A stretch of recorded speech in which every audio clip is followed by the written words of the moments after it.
Dwight David Eisenhower, born the 14th of October 1890 to David and Ida Eisenhower in Denison, Texas. He was the third of their 7 sons.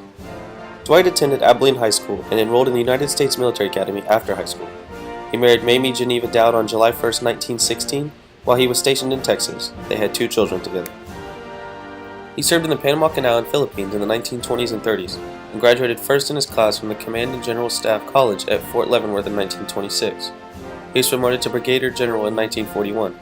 Eisenhower directed the Allied invasions of North Africa, Sicily, and Italy from 1942 to 1943.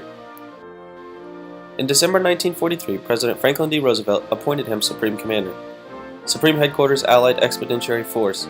In this capacity, Eisenhower was in charge of the planning and execution of the Normandy invasion, June 6, 1944, which ultimately led to the victory in Europe the following May. Following the war, Eisenhower served as President of Columbia University 1948 to 1949 and NATO Commander 1950 to 1952, before accepting the 1952 Republican Party presidential nomination.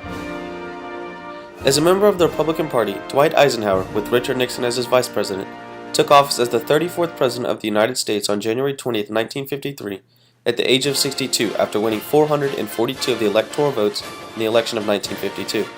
Richard Nixon would later become the 37th President of the U.S. During his presidency, the Supreme Court announced a decision in Brown v. Topeka Board of Education, ruling that racial segregation in public schools is unconstitutional. Eisenhower orders federal troops to Little Rock, Arkansas to end white supremacist violence and protest against the desegregation of local schools. Eisenhower signs a bill making Alaska the 49th state of the United States. While in office, he passed the Federal Highway Act of 1956. This act authorized the building of highways throughout the nation, which would be the biggest public works project in the nation's history.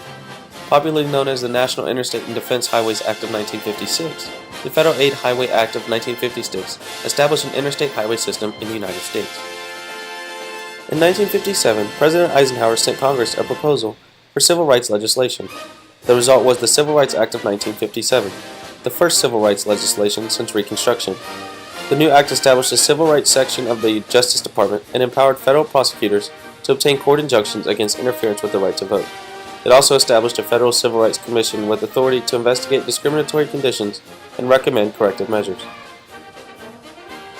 Eisenhower's biggest accomplishment while in the president's seat was bringing the Korean War to an end. On July 27, 1953, 7 months after President Eisenhower's inauguration as the 34th President of the United States, an armistice was signed, ending organized combat operations and leaving the Korean Peninsula divided much as it had been since the close of World War II at the 38th parallel. What counts is not necessarily the size of the dog in the fight, it's the size of the fight in the dog.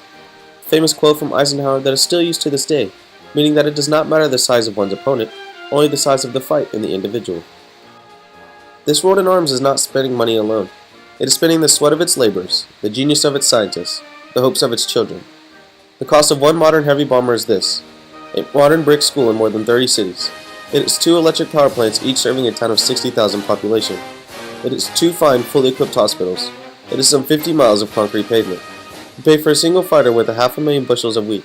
We pay for a single destroyer with new homes that could have housed more than 8,000 people. This is not a way of life at all.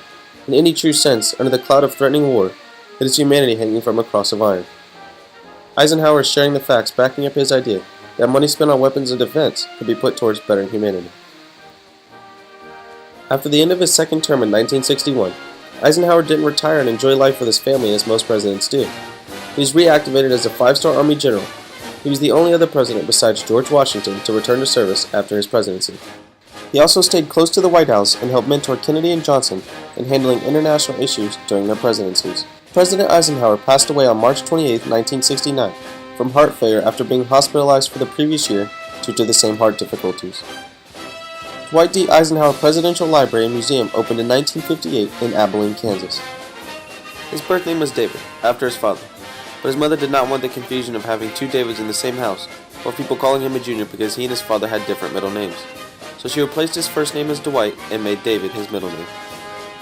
Camp David, the president's retreat home, was named after his grandson, after being changed from its original name of Shangri-La. Eisenhower had the groundskeepers at the White House remove all squirrels from the property because they were tearing up the putting green he had put in.